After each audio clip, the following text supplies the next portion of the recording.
Assalamualaikum warahmatullahi wabarakatuh.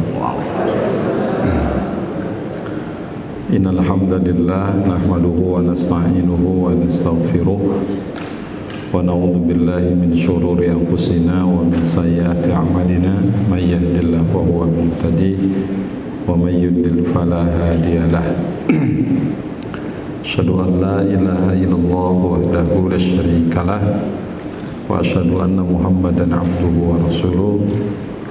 Allahumma shalli ala sayyidina Muhammadin wa ala alihi wa ashabihi ajma'in. Bapak-bapak, ibu-ibu, alhamdulillah izin Allah kita bisa bertemu.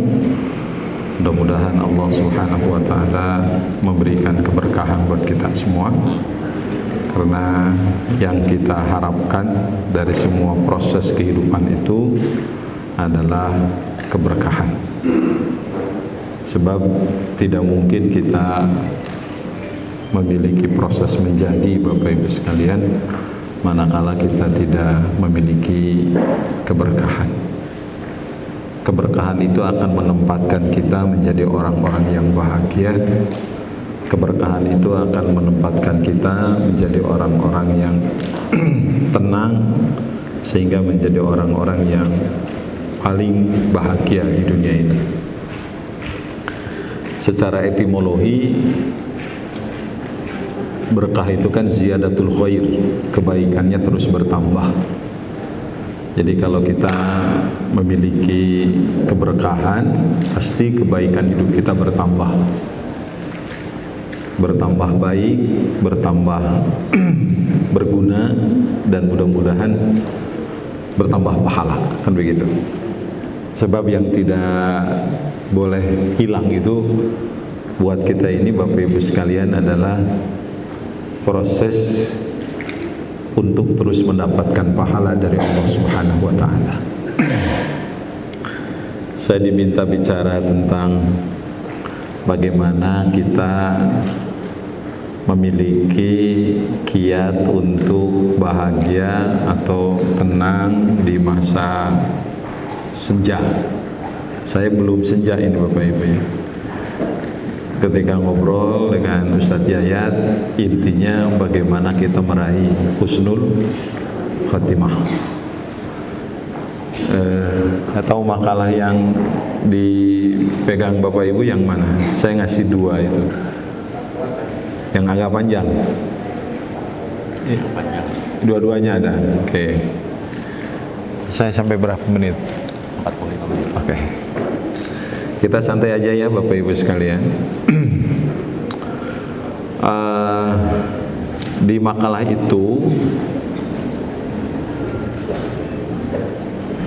ada orang yang di ujung makalah, bukan makalah handout. Bapak buka sambil nyantai saja, karena ini suasananya sudah makan malam, jadi bagian istirahat gitu ya. Oke. Itu saya kutip perkataan Imam Al-Qurtubi yang beliau tulis dari kitab At-Tadhkirah fi Ahwalil Maut wa Umuril Akhirah. Dan beliau juga ternyata mengutip perkataan Imam Ad-Daqqaq. Ada Ibu ya, yang paling bawah. Ada yang paling bawah? Oke. Itu yang akan jadi konsentrasi kita selama 45 menit ini. Man aktsar dzikrul maut, ada kan? Barang siapa yang banyak mengingat mati, ukrima bi thalathati asya, maka orang itu akan dimuliakan dengan 3 perkara. Ada Bapak Ibu? Ada ya? Oke. Yang pertama, ta'jilu taubah, bersegera bertobat. Yang kedua, qana'atul qalbi, hatinya qana'ah. Yang ketiga, nasyatil ibadah, pasti rajin melakukan ibadah. Betul? Oke. Wa man nasyal maut, dan barang siapa yang melupakan kematian, uqiba ini bitalatati asya, maka itu juga dia akan diberi sanksi dengan 3 perkara. Bukan ujila, itu uqiba. Taswifi taubah, menunda-nunda taubat. Yang kedua, watarkur ridho bil kafaf, tidak pernah ridho kepada keadaan hidup. Dan yang terakhir, watakasul fil ibadah, dia akan malas melakukan ibadah. Sebenarnya pembicaraan kita ini Bapak Ibu kalau diringkas itu intinya. Ya, intinya itu. Karena suasananya suasana habis makan, saya harus turun ke bawah, ya. Nah, biar begini saja. Oke.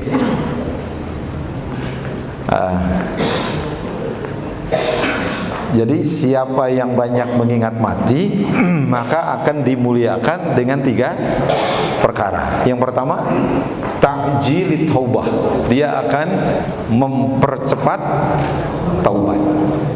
Jadi kalau kita sudah ingat mati, segera bertobat. Yang kedua, qanaatil qalbi, hatinya qanaah.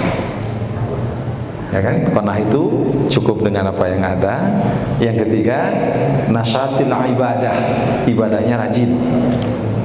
Ibadahnya rajin.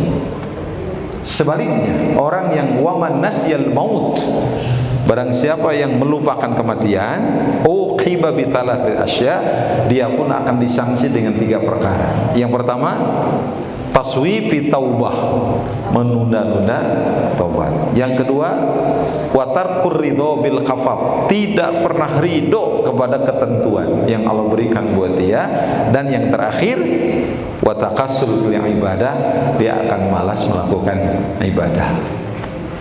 Itu Bapak Ibu sebenarnya ringkas aja, karena suasananya sudah malam, ya. Jadi kalau kita banyak ingat mati, akan dimuliakan, bukan dihinakan. Jadi jangan takut kita ingat mati. Abu Bakar pernah mengatakan, siapa yang banyak mengingat mati, maka dia akan diberi kehidupan. Setuju? Oke. Kalau saya nanya, kenapa kematian oleh Allah dirahasiakan? Jawaban yang singkat, Kang, jangan pakai oh Kang ya, sedikit aja. Ini kenapa Bapak Ibu kematian dirahasiakan? Supaya ibu tenang makan bakso. Sepakat? Supaya bapak tenang jalan-jalan. Kematian dirahasiakan itu. Sebab kalau orang sudah tahu kapan kematiannya, saya jamin tidak akan pernah bisa tidur, tidak akan pernah bisa makan di hotel Harmoni. Si ibu itu kunaon geus tara katingali nuju persiapan 2 minggu. Betul? Tetapi walaupun dirahasiakan, kematian itu akan datang secara tiba-tiba. Ini dan malaikat Ijrail walaupun datang secara tiba-tiba tidak pernah assalamualaikum mengetuk pintu kita. Sebab kalau Ijrail masuk ke rumah kita, ketuk pintu dulu dan mengucapkan assalamualaikum, saya yakin gak akan ada yang berani buka pintu. Kata ibu, papap dulu kata bapak, ibu dulu Kata suami istri, yang dikorbankan siapa? Pembantu. Mbak, Ijrail guys datang. Di sini letaknya kan. Maka kematian itu dirahasiakan. Ibu mending tahu mati, mending nggak tahu mati?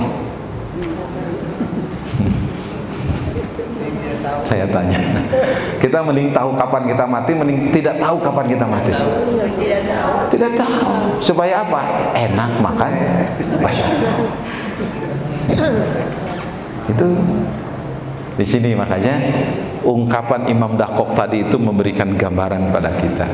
Sedikit Abu Bakar mengatakan, kalau manusia ingat mati, maka akan diberikan kehidupan oleh Allah. Dia tenang. Ya makanya sekali lagi Bapak Ibu, kalau kita ingin tenang menghadapi hidup itu, poinnya apa? Ingat mati. Suami ingat mati, mual koret. Kalau suami koret itu ciri suami yang lupa mati. Istri yang ingat mati tidak akan pernah membuat rasa takut kepada suaminya. Karena saya sedih nih kalau ada suami takut sama istri. Kenapa? Yang ngasih uang buat istri siapa? Suami. Yang ngasih belanja buat istri siapa? Maka kenapa suami takut istri? Itu saya nggak ngerti. Dan lebih nggak ngerti lagi, ada istri yang menakutkan. Ini lebih parah. Ya, makanya kalau dibingkai oleh ingat mati, soleh semua. Itu poin penting kalau sekalian. Persistentnya itu. Jadi kalau kita ingin husnul khotimah, yang pertama apa? Zikrul maut. Itu makalah itu simpen aja. Biar ringkes, saya ringkes. Ingat apa Pak? Ingat mati. Nah sekarang Bapak waktu di sini ingat mati nggak? Enggak. Jangan, nanti nggak usut. Tapi artinya apa? Ada sebuah proses perjalanan kita menuju Allah. Maka kematian jangan pernah ditakuti oleh kita. Kematian itu merupakan cara kita untuk bertemu Allah. Boleh menangis, yes, karena itu adalah akan menimbulkan kesedihan, tapi tidak boleh kita melakukan ratapan, betul nggak? Karena itu dilarang oleh agama kita. Rasulullah menangis ketika putranya meninggal, betul? Rasulullah menangis ketika kawan-kawannya meninggal, sahabatnya meninggal, dan itu fitrah manusia. Tetapi jangan sampai kita meratap. Ingat mati itu Allah akan memberi kehidupan buat kita, kata Abu Bakar. Dan tadi kita akan dimuliakan dengan 3 perkara. 1, cepat taubat. 2, qanaah. Qanaah itu apa? Cukup dengan apa yang ada. Yang 3, ibadah. Oh, rajin ibadah. Itu sudah. Itu tesis statement kalau kita ingin bahagia dan meraih husnul khotimah. Ingat mati, sudah selesai. Kenapa banyak orang yang korupsi? Lupa mati. Kenapa ada yang suami galak sama istrinya? Lupa mati. Kenapa ada istri yang galak sama suaminya? Lupa mati. Kalau sudah ingat mati, oh iya saya bakal gitu, selesai Pak. Efektif. Maka Rasulullah mengatakan, kalau kematian sudah tidak bisa menjadi nasihat, nasihat apalagi yang berguna untuk manusia. Kan gitu Bapak Ibu ya. Nah, saya tanya Pak, punten bisa Ibu? Punten bisa. Kalau saya nanya kepada Ibu, saya yakin ibu-ibu yang hadir di sini ini bajunya banyak. Baju. Betul nggak? Bahkan saya tadi perhatikan ibu-ibu semua rata-rata pakai bros, rata-rata. Itu nggak ada suami yang pakai bros, tuh nggak ada. Bayangkan. Kudung harus matching dengan baju, dengan rok, dengan tas. Kadang-kadang harus matching sama angkot. Ibu-ibu. Betul nggak? Betul Pak? Ya. Nah sekarang saya tanya, ada nggak bapak-bapak yang sarungnya, kopiahnya, bajunya matching ketika mau sholat Jumat? Nah, ibu-ibu tuh kalau pengajian tingkat RT saja untuk syukuran atau tasyakuran pernikahan, dress code putih-putih. Saya belum pernah lihat bapak-bapak sholat Jumat putih abu, nggak ada itu. Kenapa Bapak Ibu sekalian? Coba. Mode. Kenapa coba itu? Kenapa itu terjadi? Ini Pak. Ukurannya bukan naluri Bu, ukurannya hati kita penuh dengan dunia. Betul? Emang yang akan dibawa mati apa? Ternyata nggak ada yang dibawa sedikit pun, nggak ada. Betul? Itu kain kapan dipakaikan? Betul? Kain kapan dipakaikan? Ada. Nah itu contoh. Kalau kita menyadari bahwa kita akan mati dan ketika mati kita nggak bawa apapun, hanya amal soleh, dunia ada di tangan kita, tidak di hati kita. Contoh Pak, Bapak Ibu yang sudah umroh, yang sudah haji, kenapa waktu di Tanah Suci kita bisa 1 jam sebelum azan berkumandang sudah di masjid? Betul Bapak Ibu?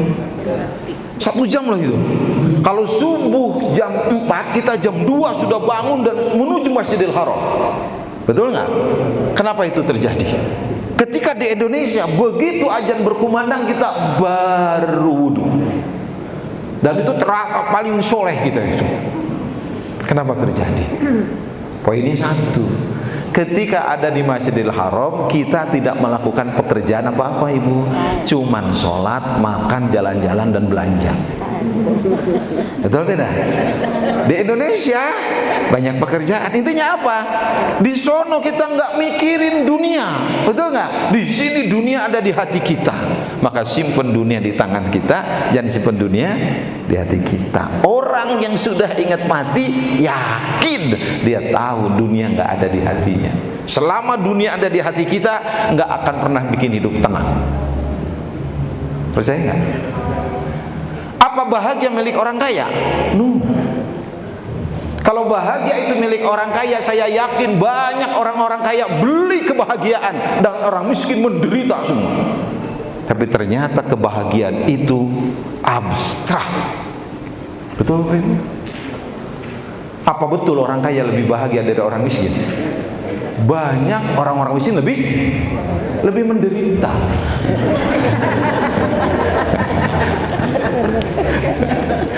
Harus ada teori. Banyak orang-orang miskin lebih tenang. Betul nggak? Bukan lebih bahagia, lebih.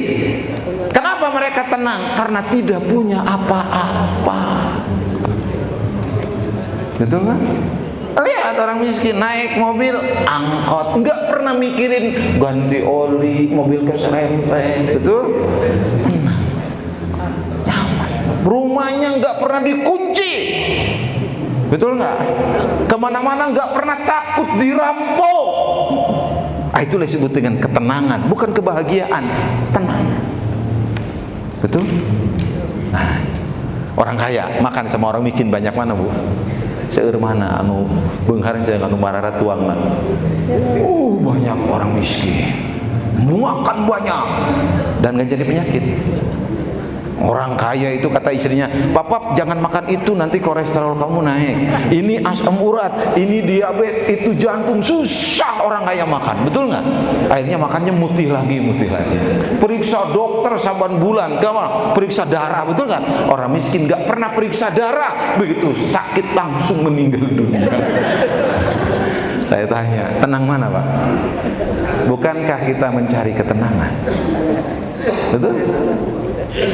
Betul Ibu? Coba orang kaya tidur susah nggak? B, ya Pak Haji, garasi sudah dikunci? Tak acan. Kenapa? Mobil belum masuk semua. Orang kaya mau tidur ingat garasi.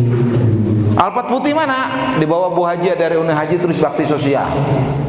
Mobil abu-abu yang Innova dicanak minantu bapak nagihan ke Majalaya, terus badai ka Subang, terus badai ka Indramayu. Mobil hitam yang baru dicandak AA main futsal dengan teman-temannya. Mobil putih sedan dicandak teteh, kebetulan ada kursus bahasa Inggris. Orang miskin tidur terus. Betul tidak? Makanya kalau kita ingin tahu siapa kaya siapa miskin, lihat pas sholat Jumat. Kalau dia tidur, itu indikasi kemiskinan. Maka saya lihat di sini ini semuanya orang kaya karena nggak ada yang tidur. Maaf Ibu ya. Saya harus di sini tuh karena ini suasana dingin, habis makan, lelah. Oh gitu. Nah, itu Bapak Ibu. Jadi intinya kalau pengen hidup bahagia apa husnul khotimah? Ingat mati. Itu nggak Bu? Nah, yang kita bawa nggak ada. Nama besar, cuman apa? Almarhum. Nama besar yang apa? Almarhum. Nggak ada lagi cuma itu. Itu ya. Jadi kalau kita ingin bahagia, husnul khotimah, mangga Bu Haji kali. Mangga Pak Haji, mohon. Nggak akan dihukum dosen Pak. Nggak ada UTS, nggak ada UAS. Itu Bapak Ibu. Saya titip buat kita semua. Dan kematian tuh hebat tuh, tidak mengenal usia. Ya, betul? Apa orang tua akan lebih cepat mati daripada anak muda? Apa kematian juga pakai absen? Tidak. Apa pakai abjadiyah? Tidak. Apa huruf A lebih dulu daripada huruf Z? Tidak. Saya Ahmad Humaydi, kalau pakai abjad mungkin orang namanya Z semua. Betul? Makanya tenang aja. Kenapa orang itu mati? Sudah tiba ajalnya. Itu Bapak Ibu ya. Nyantai saja. Saya diminta 45 menit. Jadi inti poinnya itu. Kalau kita ingin hidup bahagia, meraih husnul khotimah menjelang usia-usia kita ini, mohon maaf Bapak Ibu, ingat-ingat mati.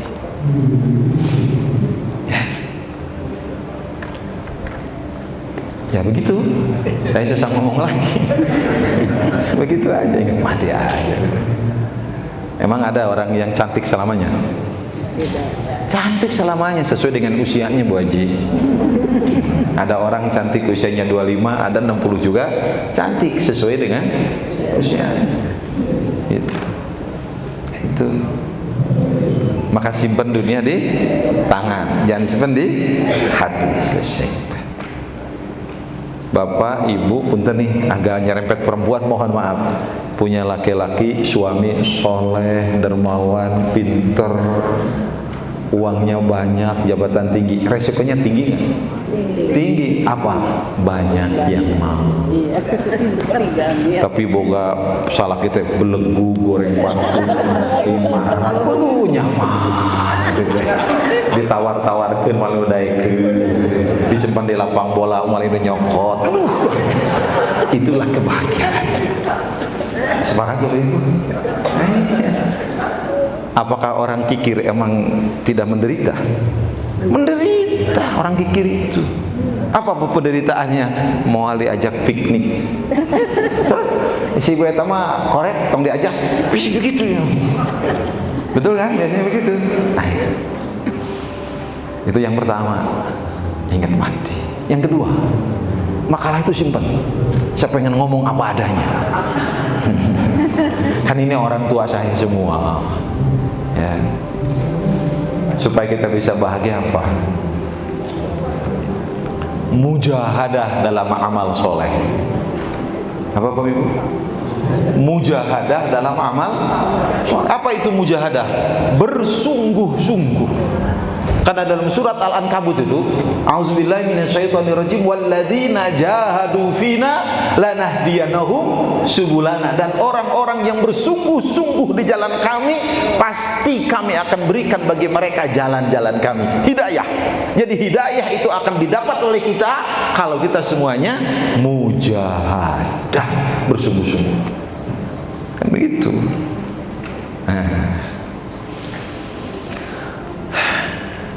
Dalam kitab Tarbiyatun Ruhiyah, ciri orang mujahadah itu 4. Jadi kalau kita ingin lihat orang itu sungguh-sungguh atau tidak, cirinya 4. Yang pertama, as-sahar.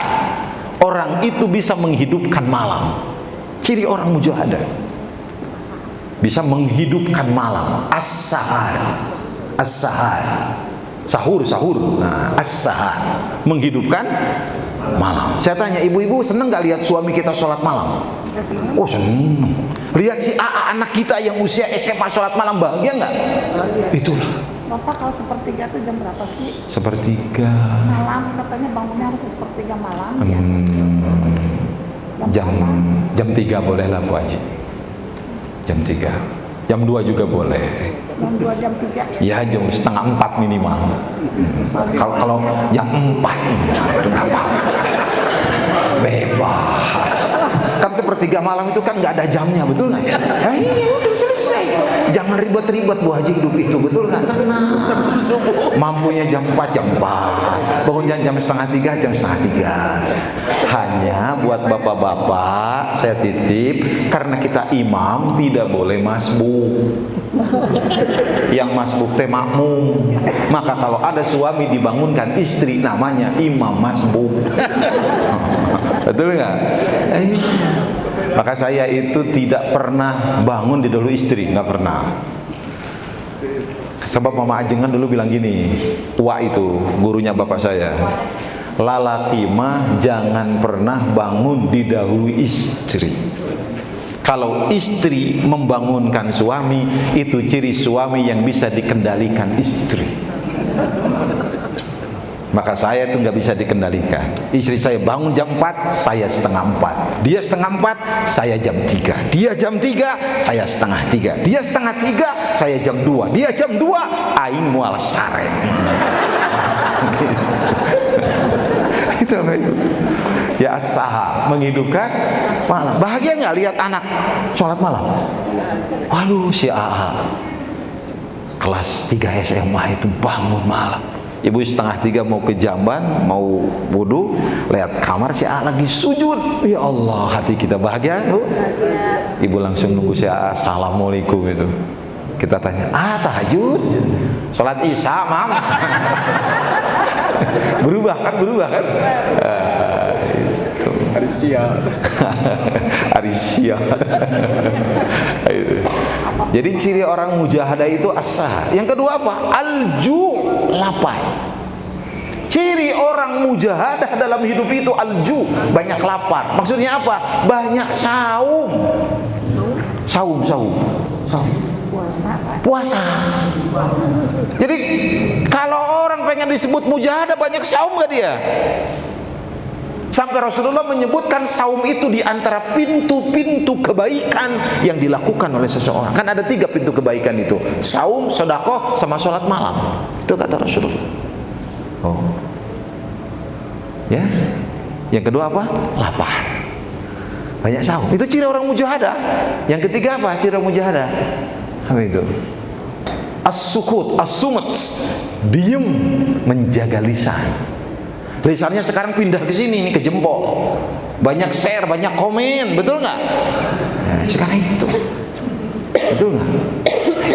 Orang yang mujahadah pasti orang itu bisa as-sukut, as-sumat, menjaga lisan. Maka menjaga lisan dalam Islam itu berkaitan dengan iman.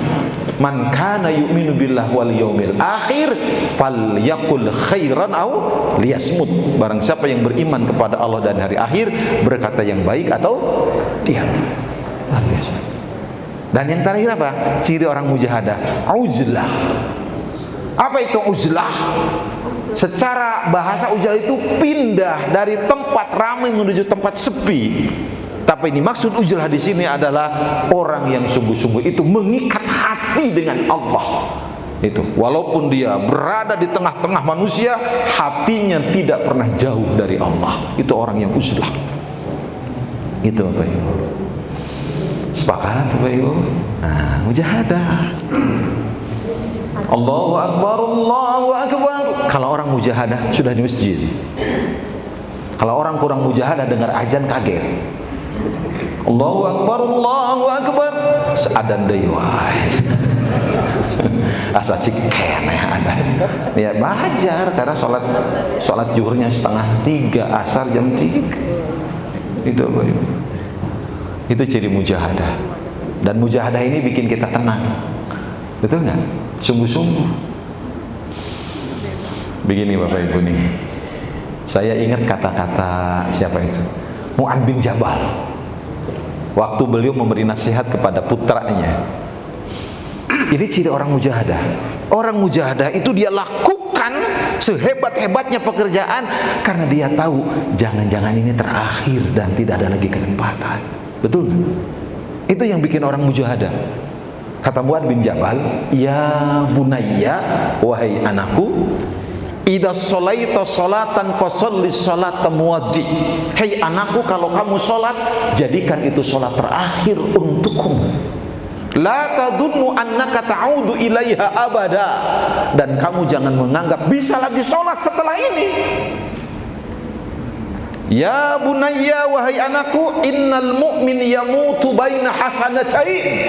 Orang mukmin itu mati di antara 2 kebaikan. Hasanatin qaddamaha, kebaikan yang sudah ia lakukan, wa hasanatin akharaha, dan kematian yang belum ia lakukan. Itulah kematian mukmin. Betul nggak? Coba indah nggak?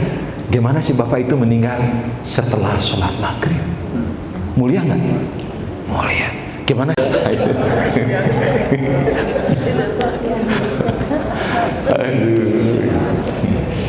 Belum ada pabriknya. Ini Bapak Ibu ya. Saya melihat tadi itu Rasulullah satu rakaat 3 surah. Allahu Akbar. Ini Bapak Ibu, buat kita ini, ya. Ini buat kita. Jangan pernah kita jauh dari mujahadah. Satu apa Bu? Ingat hati. Yang kedua mujahadah. Dah. Simpen itu materinya, nanti ditambah-tambah karena ini banyak sekali, ada 40 supaya kita, makanya yang saya tulis sebagian. Sudah cukup ya Ustaz? Hah? Sudah cukup belum? Saya harus disiplin Pak. Masih ada waktu?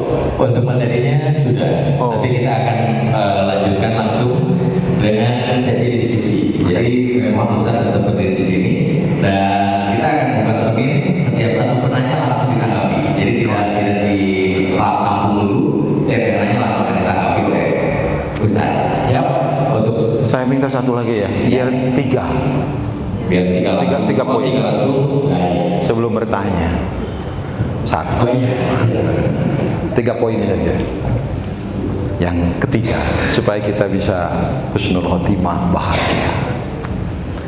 Jangan pernah sombong. Jangan pernah sombong. Betul Bapak Ibu? Karena orang sombong itu menderita. Contohnya gimana Pak? Sombong itu 2 kriterianya. Contohnya Pak? 1, kata Rasulullah, dulu di zaman Rasul ada orang yang sendalnya bagus, sendalnya bagus, bajunya bagus. Kata orang, ya Rasulullah dia sombong. Bukan.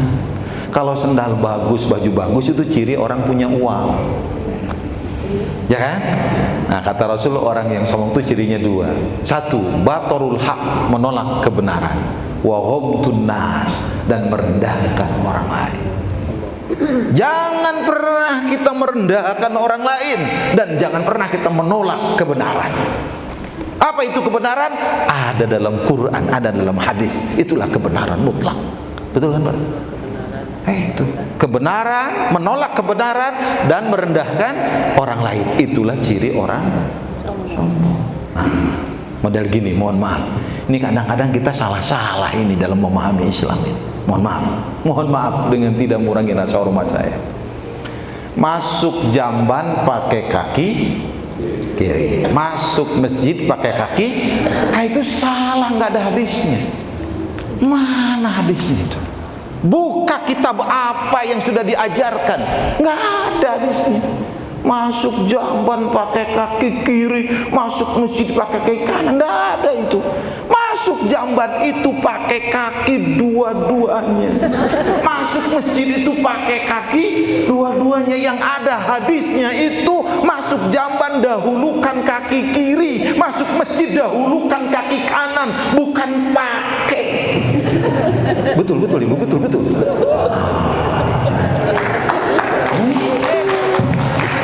Ini kebalik-balik kita itu. Alhamdulillah kita benar Mama. Masuk masjid dahulukan kaki kanan saat masuk, bukan terus-terusan di depan begitu. Ini bahaya juga. Ini contoh, ini saya juga ngeri ibu-ibu, ini pasti nggak paham. Ketika kita makan dengan suami kita, kan harus memberikan kebaikan, betul tidak? Di mana posisi ibu menurut ajaran Islam ketika makan bersama suami? Di depan, kanan, kiri, atau berdiri menurut ajaran Islam? Ibu belum pernah makan sama suami. Di mana menurut ajaran Islam kita? Kiri, kanan, depan, atau berdiri seorang istri? Di mana? Di mana aturan rek diharap, rek ditukang teu masalah, nu penting caket sareng caroge. Betul tidak? Itu Quran dan Sunnah kalau sudah menentukan nyaman Bang. Itu ya Bapak Ibu. Jadi jangan sombong. Apa ciri sombong tadi kata Bu Haji? 2, merendahkan orang dan menolak kebenaran. Jangan merendahkan. Itu si papa mah. teh hirup jeung mama moal kieu, itu istri sombong ya. Gitu. Ya papa nu capek damel artos mah kumaha disimpen. Nah, itu namanya istri koret, bukan berjasa kan begitu. Mohon maaf ibu-ibu, kan kita suka ngerasa lebih baik, betul nggak? Itu betul, kita mulia itu. Kenapa kita mulia? Karena aib kita belum dibuka oleh Allah. Kalau aib kita sudah dibuka oleh Allah, manusia tidak lagi menghargai kita, manusia tidak lagi menghormati kita. Betul Bapak? Nah itu. Maka jangan sombong kalau pengen husnul khotimah. Harta nggak dibawa, jabatan ada masanya. Betul? Maka kenapa dunia disebut mataun gurur, kesenangan yang menipu, mataun qalil, kesenangan yang sedikit, laibun walahun, permainan dan kelalaian. Itu dunia. Bukan harus miskin. Letakkan dunia di tangan kita, jangan di hati kita. Ada para ulama nyebang hidup harus seperti tukang parkir. Betul, mobilnya banyak, komuternya banyak. Ketika diminta pergi, silakan kan begitu itu. Tukang parkir itu banyak motornya, tapi ketika hilang dia senang tukang parkir itu kan dapat uang langsung kan begitu. Gitu. Nah begitu, Ustaz ya, oke. Nah udah 8:30. Ibu harus istirahat. Bapak, awas, ingat duduk yang baik itu katanya nggak boleh lebih 1 jam. Itu begitu. Makanya saya nggak boleh. Baik, terima kasih Ustaz Ahmad Medi. Dan untuk ibu dan bapak, tentu karena Ustaz hanya menyampaikan barangkali intinya sedikit, hanya intinya saja untuk menggapai husnul khotimah itu, dan Ustaz hanya memberikan 3 saja dari sebetulnya dari berapa? Ada 40. Hanya diberikan untuk malam ini 3 saja. Dilengkapi dengan yang ada di Henaun. Nah, ya, yang 3 itu pertama Bu, ingat mati. Yang kedua, bersungguh-sungguh. Dan yang ketiga, jangan sombong. Itu saja. Nah, sekarang barangkali ibu ataupun bapak ada kepenasaran, ada yang ingin ditanyakan pada Ustaz, baik terkait dengan bagaimana mencari ketenangan dalam hidup, menggapai ketenangan dalam hidup, atau yang lainnya, boleh. Kita sesi pertama boleh 1 orang, silakan. Ya Pak Haji. Baik, terima kasih Pak Ustaz. Pak Haji dari mana? Saya dari Ciamis Pak. Ciamis jauh. Ya, terima kasih. Kenapa? Alhamdulillah bisa ikut partisipasi di sini bersama. Alhamdulillah. Yang ingin saya tanyakan terkait ingat kematian. Ingat kematian itu secara naluri manusia ya, saya pribadi ketika kita berdoa, suka kadang-kadang terbayang wajah-wajah orang tua kita sudah tidak ada, keluarga. Apakah itu sesuatu ingat kematian? Atau yang keduanya yang disebut kematian itu irham dan baik gitu. Yang mana yang disebut kematian? Terima kasih Pak. Makasih Pak Haji. Langsung ya. Langsung. Yang namanya ingat itu tidak lupa Pak Haji. Ekspresi tidak lupa itu banyak. Ketika kita ingat orang tua kita yang sudah wafat, itu bagian dari ingat mati. Ketika kita merasakan kapan kita mati, itu juga bagian ekspresi ingat mati. Atau begitu kita datang ke kuburan, tuzakkirul maut, itu juga ingat mati. Jadi ingat mati itu ekspresinya macam-macam. Tidak harus ingat mati ke kuburan. Begitu kita melihat ada orang yang lewat saja pasaran, ya Allah, besok lusa aku mungkin, itu sudah ingat mati. Ekspresinya kan beda-beda itu. Nah yang bahaya itu kalau mati sudah tidak menjadi nasihat. Betul kan? Sekarang saya yakin kita ini ingat mati sering, tapi nggak jadi nasihat kematian itu. Maka kita jadikan kematian kita menjadi nasihat. Bahasa kasarnya, kamu akan seperti itu. Kan begitu. Itu dicamkan ke dalam diri kita. Saya masih ingat Bapak Ibu ya, ada satu kejadian di satu komplek. Kebetulan itulah kuasa Allah. Kuasa Allah. Orang ini jarang ke masjid. Begitu meninggal dunia, istrinya mohon untuk diumumkan di masjid. Karena jenazah masih ada di rumah sakit. Ternyata begitu diumumkan, itu pengeras suara masjid jadi rusak. Nggak ada. Sama istrinya bilang, kan tadi ada azan kok jadi sekarang nggak bisa. Ya nggak tahu, Bu. Nah itu sudah pada salaki abdi taraka masjid sudah gitu. Ini Pak, kan harusnya jadi ibrah buat kita, betul tidak? Waduh, kita harus sering datang ke masjid. Sieun gitu. Makanya laki-laki soleh sholatnya di masjid, laki-laki solehah sholatnya di imah. Nah, di imah solehah.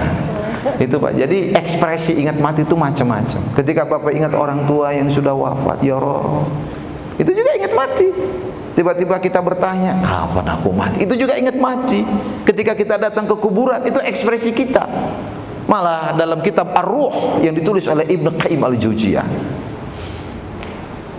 ada seorang ulama yang dia hampir tiap hari datang ke kuburan ayahnya ketika ayahnya meninggal dunia. Ini silakan dicek dalam kitab Ar-Ruh, ditulis oleh Ibnu Qayyim Al-Jauziyah. Seorang ulama, begitu beliau datang ke kuburan terus tiap hari, beliau ingin mengucapkan assalamualaikum ya ahli diyar. Tiba-tiba karena kesibukan mengajar, beliau jadi jarang lagi datang ke kuburan itu. Suatu waktu kemudian beliau datang lagi ke kuburan, sudah lama tidak ke kuburan ayahnya. Satu hari itu beliau datang ke kuburan itu. Setelah itu kemudian beliau duduk di pinggir kuburan, karena kita tidak boleh duduk di atas kuburannya, karena itu termasuk dosa. Si Syekh ini, Pak Syekh ini duduk di pinggir kuburan. Kemudian dia ketika duduk itu kantuk datang. Atas kuasa Allah beliau tidur, ya, di sisi kuburan itu. Karena saking kantuknya, dalam tidur itu beliau mimpi. Apa mimpinya? Kata ayahnya, "Nah, kenapa kamu lama nggak datang ke sini? Ayah rindu." Anak itu bertanya, ulama itu, "Ayah, apa tahu ayah? Aku datang dan orang-orang sering tahu." "Ayah tahu kamu datang ke sini. Ayah rindu dan orang-orang sekeliling juga senang kamu datang karena kamu mendoakan mereka dengan salam yang kamu bacakan." Setelah itu, kata ulama itu, aku sering-sering datang lagi ke kuburan ayahku untuk mengingat kematian. Kan ekspresi itu lah. Maka kalau Bapak ingin ingat kematian, ekspresi laki-laki datang jam 12 malam ke kuburan, sholat tahajud di pinggir kuburan, luar biasa itu. Ekspresi. Ibu bercanda mau kena sholat, jam 12 malam itu dekat kuburan.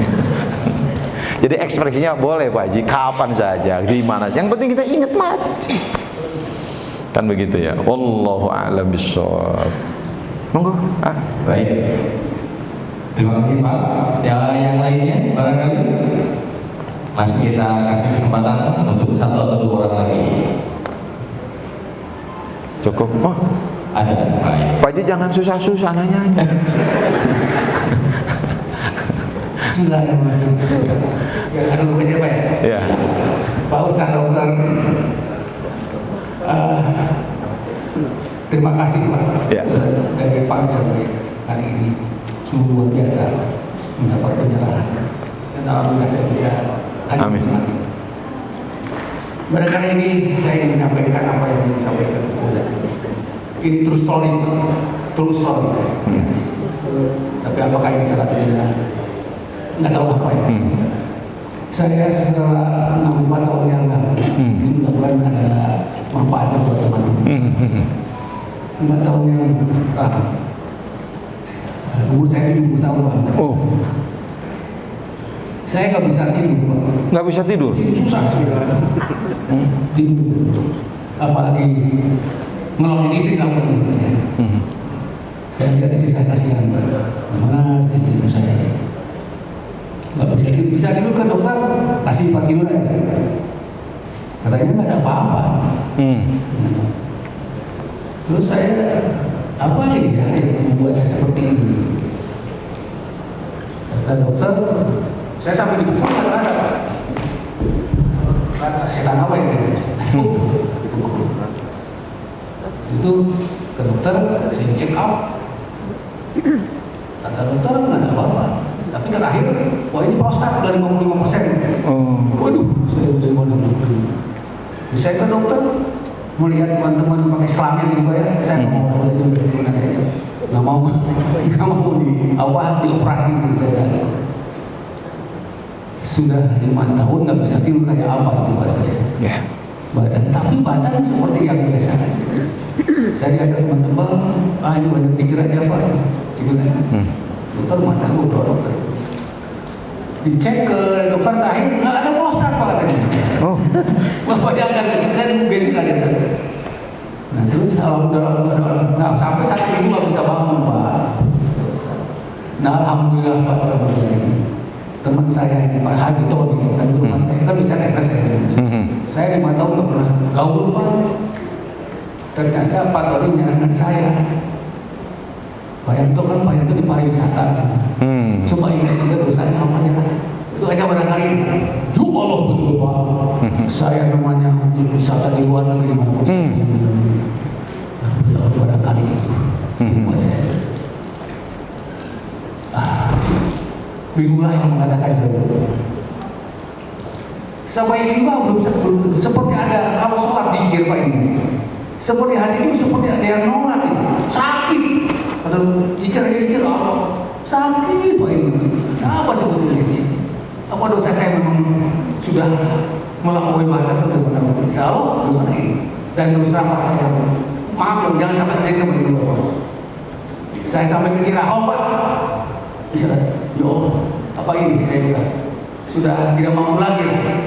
Semua disakiti lah, hidup pun dia macam dia. Saya protes kepada Allah.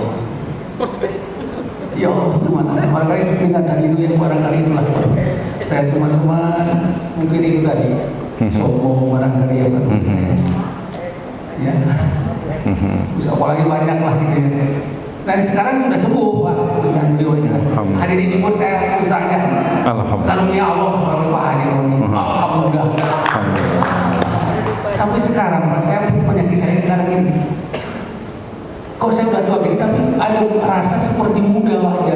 Alhamdulillah. Allahu Akbar. Sampai istri saya juga nggak tahu sekarang dia. Waduh. Minta 1 minggu sekali aja.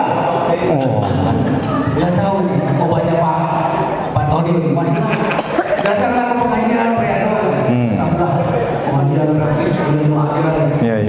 Alhamdulillah sekarang tenis bisa lagi. Alhamdulillah. Bapak 70 ya? Ya 70. Allahu Akbar. Nah barangkali ini tadi seperti tadi Pak merasa muda pakai pendekatan besok. Ya. Tapi kalau dia ngacam mirror kerubut ke saya mata saya. Berarti juga ini mata-mata. Nah barangkali itu akan termasuk sombong. Tapi Pak sekali masih ada satu lagi. Ini sebelah ini. Kalau sholat itu sudah ada yang berat sekali di sini. Tapi kata Ustaz yang ahli apa? Rukyah, udah jalan Pak. Lawan aja. Ya, barangkali obatnya gimana Pak? Kalau sholat itu kadang-kadang saya ingat terus dosa aja gitu aja. Ini kadang sholat juga, waduh itu. Apa saya masuk surga atau tidak ini? Kalaupun bisa kalau boleh, kalau jangan dihisap saya nanti kalau bisa karena saya tahu panasnya surga itu katanya paling dingin seperti kelas itu Pak. Panas neraka. Panas neraka. Jadi kan Pak maaf ya. Ya. Pengalaman saya mudah-mudahan tidak terjadi sama Bapak. Ya. Karena ini saya terlalu sombong barangkali dulu di pariwisata. Ya. Assalamualaikum warahmatullahi wabarakatuh. Waalaikumsalam. Ini terima kasih nih Pak Haji, luar biasa ini pengalamannya Ibu. 5 tahun Pak ya, tidak bisa tidur, sekarang bisa, sekarang tambah muda. Setiap kita berpikir tentang dosa, setiap kita mengingat dosa, itulah seorang muslim ketika dia mengingat dosa, walaupun kecil, itu seperti gunung yang akan menghancurkan dirinya. Itu kan dalam hadis Bukhari. Sebaliknya kalau orang munafik ingat dosa, itu seperti lalat yang mudah saja diusir. Nah, oleh karena itu mengingat dosa itu bagian kita untuk mendekat diri kita kepada Allah. Kan kenapa Rasulullah mengatakan banyak istighfar itu membuat kita tenang? Betul nggak Bu? So, Ibu istighfar aja banyak, tenang kita. Ya, walaupun hadisnya diperselisihkan, tapi kan tidak bertentangan dengan hadis sahih. Man lazimal istighfar, barang siapa yang melazimkan istighfar, ja'alallahu min kulli hammin faraja, Allah jadikan kesedihannya menjadi kebahagiaan. Wa min kulli dayyikin makhraja, kesulitannya ada jalan keluar. Wa razaqahu min haitsu la yahtasib, dan Allah akan berikan dia jalan yang rezeki dari arah yang tidak disangka-sangka. Istighfar. Saya masih ingat Pak, cerita Imam Ahmad bin Hanbal. Saya baca, saya juga dengar seorang ustaz, Imam Ahmad bin Hanbal tiba-tiba beliau pengen keluar saja ke sebuah daerah, padahal nggak ada tujuan, pengen keluar saja ke satu daerah itu. Imam Ahmad bin Hanbal, ketika beliau udah keluar di sana, maghrib datang, beliau sholat di masjid itu, beliau pulang susah sampai isya. Beliau ingin tidur di masjid itu karena tidak punya saudara, tapi tidak boleh kata pengurus masjid. Akhirnya beliau keluar. Begitu beliau keluar masjid, ketemu dengan seseorang yang habis juga sholat berjamaah. Imam, Anda kalau mau di sini tidak boleh sholat, tidak bisa tidur di masjid, tidur saja di rumah saya. Maka atas ajakan orang itu, Imam Ahmad kemudian mengikuti orang yang mengajak ke rumah itu. Sampai di rumahnya Imam Ahmad kaget. Ternyata orang itu pedagang roti dan pembuat roti. Setiap dia membuat adonan, dia berzikir terus, astagfirullah, terus dia istighfar banyak itu. Imam Ahmad nanya, kenapa Anda buat adonan istighfar terus? Apa kata orang itu? Hei orang asing, dengan istighfar ini Allah telah memberikan banyak yang aku mau. Apapun yang ku minta Allah telah memberikannya. Cuman satu yang belum Allah kabulkan. Apa? Aku ingin bertemu dengan Imam Ahmad bin Hanbal. Ternyata itu dia. Kata Imam Ahmad bin Hanbal, gara-gara istighfarmu aku sampai ke sini, katanya gitu. Ini artinya apa, Pak? Ketika kita ingat dosa, banyak-banyak istighfar. Betul nggak? Istighfar terus, karena tidak ada orang yang dijamin tidak berdosa. Betul nggak? Kan dosa itu mudah sekali dikerjakan. Contohnya apa? Suudzon sama pasangan, itu kan udah dosa. HP-nya diperiksa, itu kan dosa juga. Kan itu. Pap di mana? Di kantor. Betul, betul. Video call. Ya Allah, baru deh video call. Itu kan bukan setia, itu sedang investigasi secara terstruktur. Kan begitu Bapak Ibu. Nah, itu kan dosa. Kita banyak istighfar. Maka begitu ingat dosa, astagfirullahaladzim. Kan begitu Bapak Ibu ya. Nah makanya pelajaran buat kita ini luar biasa pengalaman Bapak ini. Ya beliau nggak sombong, ingat dosa, langsung bisa tidur. Ya kan? Kenapa Pak? Kenapa Rasulullah ketika kita mau tidur disuruh wudu? Ya kan? Mau tidur disuruh wudu, bukan disuruh pakai masker krim malam 1, krim malam 2. Wudu dulu, baru krim malam 1, krim malam 2. Wudu dulu, gitu kan? Nah Rasulullah tidur, memerintah kita apa? Wudu. Kenapa? Ternyata wudu itu membuat kita nyaman, relaksasi. Makanya bapak-bapak polisi suka menyarankan kalau ngantuk di jalan tol jangan kena air, kita akan tambah ngantuk, tapi olahragaan. Maka ketika kita mau tidur disuruh wudu, itu supaya nyaman, tenang. Nah, begitu. Ya, begitu ibu-ibu. Nah ini makanya terima kasih ini Pak Haji pengalamannya. Ya buat kita ini ibroh. Jadi jangan sombong. Kan banyak dosa. Kan dosa sombong nggak kerasa. Ketika kita merasa bapak geda alamun tadi bantuan ke mama hirup teh moal kieu. Nah itu istri sombong. Kalau suami sombong, ya mah papa yang ngasih uang sama mama, jangan macam-macam sama suami. Laki-laki sombong. Sama, betul nggak? Saya tanya, emang betul bapak banyak uang? Betul, tapi yang banyak menggunakan uang siapa? Istri. Betul nggak? So, bapak. Ibu mah luar biasa. Itu bapak mah punten ya, saya belum pernah lihat laki-laki perawatan gitu, nggak ada. Ini baru segini aja nih. Ini kepala ke atas, betul nggak? Itu yang banyak perempuan hartanya ini. Ini ke atas, ya. Ini ke atas dulu nih, buah ke bawah ini perempuan. Waduh, ya Allah, gitu. Laki-laki mana? Betul nggak? Kita yang banyak uang, tapi yang menggunakan uang siapa? Istri. Nah, itulah hebatnya, ya Pak, laki-laki. Tawadu. Cara mau duit. Itu makanya. Jadi sekali lagi terima kasih nih Pak. Betul ya, jangan sombong tuh kerasa itu. Kalau orang sombong lupa diri. Itu ingat hancurnya kapal apa? Titanic, betul tidak? Karena sombong. Apa kata yang membuatnya? Jangankan badai, Tuhan saja tidak bisa menenggelamkan kapal ini. Ya Allah, ya Rabbana, ya Sam, tenggelam. Betul nggak Ibu? Emang kita, mohon maaf, manusia kuat gitu? Coba kita lari dengan anjing bagus mana? Berenang dengan ikan cepat mana? Naik kelapa dengan monyet bagus mana? Hai, kita apa itu? Lemah kita itu. Betul Bu? Allah kasih otak yang bagus tuh. Makanya jangan sombong. Ya, banyak orang-orang tiba-tiba hilang memorinya. Betul kan? Jangan sombong. Saya ketemu dengan orang Pak, luar biasa si ibu ini. Dikasih sakit oleh Allah. Sakitnya luar biasa. Otaknya dioperasi 6 kali 8 kali karena virus itu. Penglihatannya tinggal 5%, rahimnya diangkat, otomatis beliau tidak akan punya keturunan.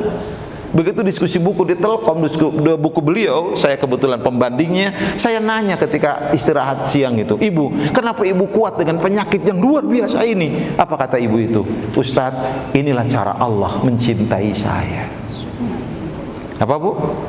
Inilah cara Allah mencintai saya. Wajar Abu Bakar datang ke Rasulullah sambil menangis, ya Rasulullah, seolah-olah Allah hari ini tidak sayang kepada aku. Kenapa Abu Bakar bilang kau begitu? Karena tidak ada yang dirasa di tubuh hari ini, ya Rasulullah. Jadi Abu Bakar itu senang kalau sakit. Ibnu Qayyim al-Jauziyah dalam Madarijus Salikin mengatakan tingkat orang yang syukur itu ada 3. Pertama, asyukru fil mahab, syukur pada sesuatu yang diinginkan. Nah, ya, dikasih mobil, alhamdulillah. Dikasih jabatan, alhamdulillah. Itu syukur pada yang diinginkan. Itu tingkatan paling rendah kata Ibnu Qayyim. Jangankan orang beriman, orang tidak beriman pun mampu untuk melakukan itu. Yang kedua, asyukru fil makari, syukur pada sesuatu yang tidak diinginkan. Dikasih sakit, alhamdulillah. Dikasih rugi, alhamdulillah. Dikasih penderitaan, alhamdulillah. Kata Ibnu Qayyim, orang ini akan diseru oleh Allah di depan pintu surga. Dan yang ketiga, ini tingkatan para nabi. Allah yashhadul abd illal mun'im. Hamba itu tidak menyaksikan Allah kecuali Allah sebagai pemberi kenikmatan. Artinya apa? Hamba ini sudah mampu menikmati penderitaan yang Allah berikan buat dia. Itu syukur tingkat tinggi. Rugi, dia menikmati rugi itu. Nah itu Pak, itu tingkat para nabi. Oleh karena itu pelajaran penting Pak Haji. Ya, bayangkan 5 tahun tidak tidur, sekarang bisa tidur, dan ternyata mudah, istri sampai kewalahan. Luar biasa. Allahu Akbar. Terima kasih Pak Haji, dan bisa tenis ini 70. Allahu Akbar. Ini luar biasa. Allah akan memberikan yang terbaik buat kita. Bersyukur kepada Allah.